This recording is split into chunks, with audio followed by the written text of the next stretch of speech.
নমস্কার বন্ধুরা, আবারও আজকে চলে আসলাম আপনাদের সঙ্গে কিছু কথা শেয়ার করার জন্য।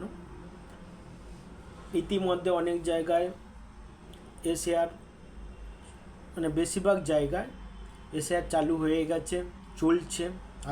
আগামীকাল থেকে চালু হয়ে গেছে। কিছু কিছু বুথে কমপ্লিট হয়েছে। বুথ ভিত্তিক যেগুলো হওয়ার দরকার সেগুলো প্রায়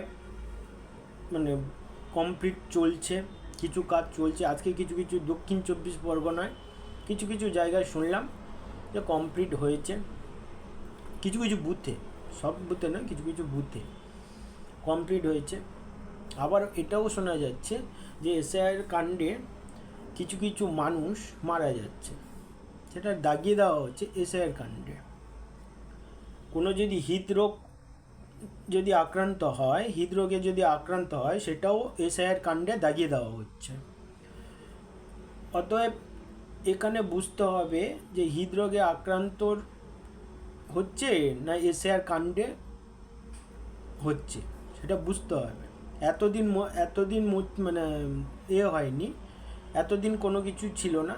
এখন শোনা যাচ্ছে যে এসআইআর কাণ্ডে হচ্ছে।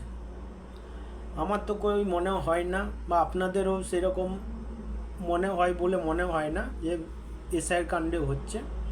আবার তার সঙ্গে একটা করে চোতা ধরিয়ে দিচ্ছে। চোতাটা এসআইআর কাণ্ডের উপর দিয়ে, যেমন ধরুন করোনা যখন ছিল, করোনা কাণ্ডে যখন ছিল, তখন এত পজিটিভ বেরোয়নি। যে এত পজিটিভ এখানে যখন পজিটিভ বেরোতো তখন সরকার দিক থেকে বলা হতো যে না, পজিটিভ বেরোয়নি, পজিটিভ আসেইনি। এখন দেখা যাচ্ছে এসআইআর কাণ্ডে পজিটিভ এসে যাচ্ছে। যেমন করোনার যেমন একটা পজিটিভ আসছিল যে মারা গেছে বা মারা যাচ্ছে, এখন শোনা যাচ্ছে এসআইআর কাণ্ডে মারা যাচ্ছে। দাগিয়ে দেওয়া হচ্ছে। ওইসব এতে কোনো বিভ্রান্ত হবেন না। যেমন নির্বাচন কমিশন বলছে সেরকম মেনে চলুন। কোনো রাজনৈতিক আপনার যদি মনে হয় যে হ্যাঁ এই মানুষটা ভালো, কোনো রাজনীতি ব্যক্তি ওই মানুষটা ভালো, এই মানুষটা হেল্প করতে পারবে, আপনি তাদের কাছে ফর্ম ফিল আপ করে নিন। আপনি না পারলে তাদের কাছ থেকে করিয়ে নিন।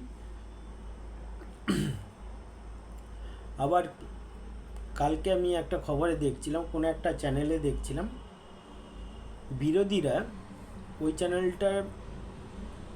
বিরোধীরা বিওলও দিতে পারছে না।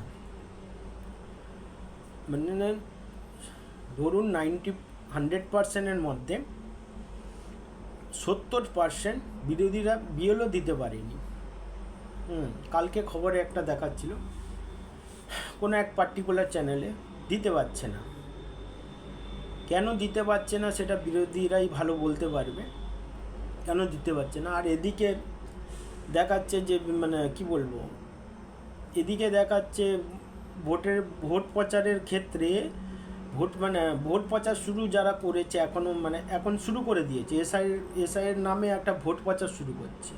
ঠিক আছে, ওটা তো আসল আন্দোলন হচ্ছে এসআইয়ের নামে না, ওটা ভোট প্রচার নামে হচ্ছে। ঠিক আছে, ভোট প্রচার সামনে ভোট, ওটা ভোট প্রচার ক্ষেত্রেই বেরিয়েছে। ঠিক আছে, এসআইয়ের নামে যদি হতো তাহলে মমতা ব্যানার্জি সব থেকে কেউ যদি এই ওয়েস্ট বেঙ্গল এসআইআর যদি চেয়েছে সেটা হলো মমতা ব্যানার্জি। মমতা ব্যানার্জি চেয়েছিল, ঠিক আছে, যে বাংলাদেশি যত আছে, বাংলাদেশ থেকে যারা এসছে অনুপ্রবেশকারী, তাদেরকে তাড়ানোর জন্য সব থেকে যদি কেউ দায়ী হয়ে থাকে সেটা মমতা ব্যানার্জি, আর কেউ না। সব থেকে যদি কারোর ইচ্ছে থাকে, এখন সে মানুষকে একটা আই ওয়াশ রাখার জন্য আই ওয়াশ করিয়ে রেখেছে বলতে গেলে, যে না আমি এসআই করছি না। কিন্তু সব থেকে বিএলও কেউ যদি বেশি দেয় সেটা তৃণমূল কংগ্রেস, সব থেকে বিএলও। ঠিক আছে, তার সঙ্গে আবার বিএলও 1 বিএলও 2 আছে। সব থেকে যদি বেশি দেয়, তাহলে যদি ওর যদি সদিচ্ছা না থাকে বিএলও দিল কেন, এত অফিসার দিয়েছে কেন, তাই না? সব থেকে এসআর থেকে তৃণমূল কংগ্রেস সব থেকে বিএলও বেশি দিয়েছে। ওটা কালকে খবরে জানা গেছে। বিরোধীরা বিওলো দিতেই পারছে না, কোথা থেকে দেবে? আবার এদিকে বলছে বিরোধীরা একটা মানে বিরোধী যে দলটা আছে, মেজর বিরোধী দলটা, আবার সে কি বলছে 26-এ ক্ষমতায় আসবে। কি করে আসবে? কি করে আসবে? যদি বিওলো না দিতে পারে তাহলে আসবে কি করে?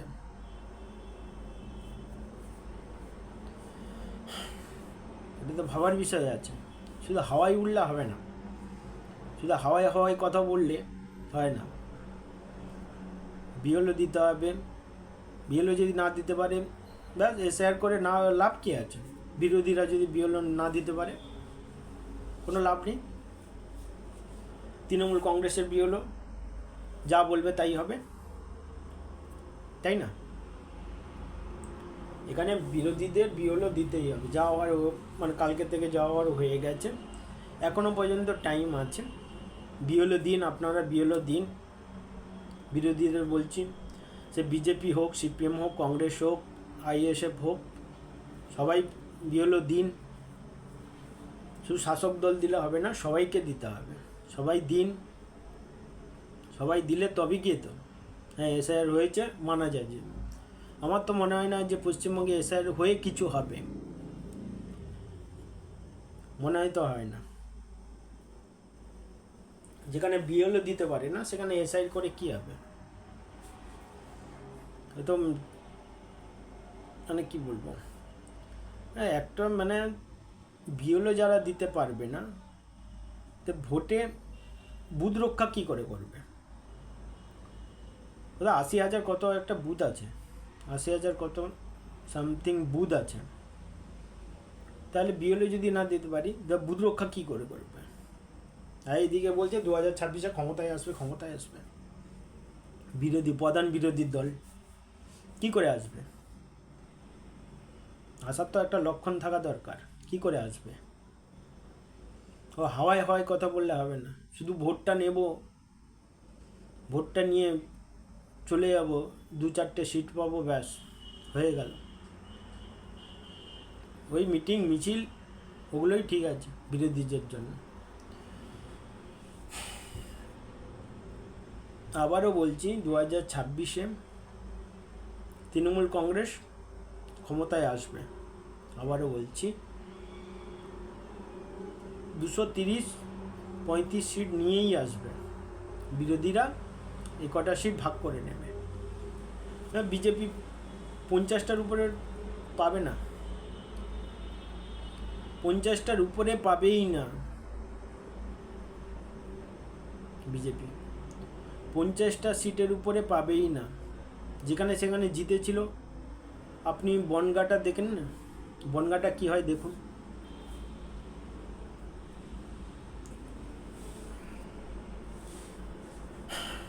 বনগাঁর সিট কমবে এবারে বিজেপি, বুঝেছেন? 50টা সিট পাবে কিনা সন্দেহ আছে বিজেপি। 50টা পেলে তাও ভাগ্য ভালো। যারা একটা প্রধান বিরোধী দল বিএলও ঠিক মতন দিতে পারে না, বুথ রক্ষা করতে পারে না, ওরা আবার কি 26-এ ক্ষমতায় আসবে?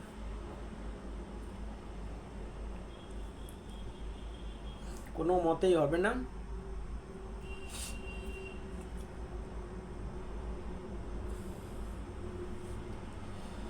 ভাবুন, এখন থেকে ভাবুন, টাইম আছে। যদি ক্ষমতা আসার দরকার, টাইম আছে। কিছু কিছু আপনাদের বিজেপির মধ্যে কিছু কিছু আছে, সবাই কিছু কিছু, সবাই নয় সরি, কিছু কিছু আছে তৃণমূল মধ্যে যোগসাজশ আছে, তৃণমূলের সঙ্গে যোগসাজশ আছে। যোগসাজশ না থাকলে হয় না এসব। তৃণমূলকে সাহায্য করছে, দেখবেন তৃণমূল জিতে গেলে বিজেপি ঝান্ডা ধরার মতন লোক থাকবে না ওয়েস্ট বেঙ্গলে। 2026-এর পরের কথা বলছি। সবাই তৃণমূলে গিয়ে বসে থাকবে, বুঝেছেন?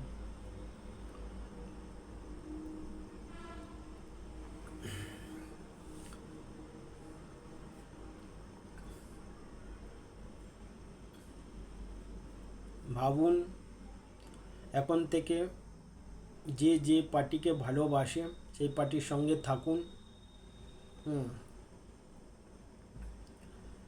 বিজেপি প্রধান বিরোধী দল, বিজেপির যেটুকু করার দরকার সেটুকু কই দেখতে পাচ্ছি না। সিপিএম আছে, সিপিএম ওই টুকটাক, কংগ্রেসও সেম। যার অ্যাক্টিভ বেশি থাকার কথা তাকে দেখতে পাওয়া যাচ্ছে না।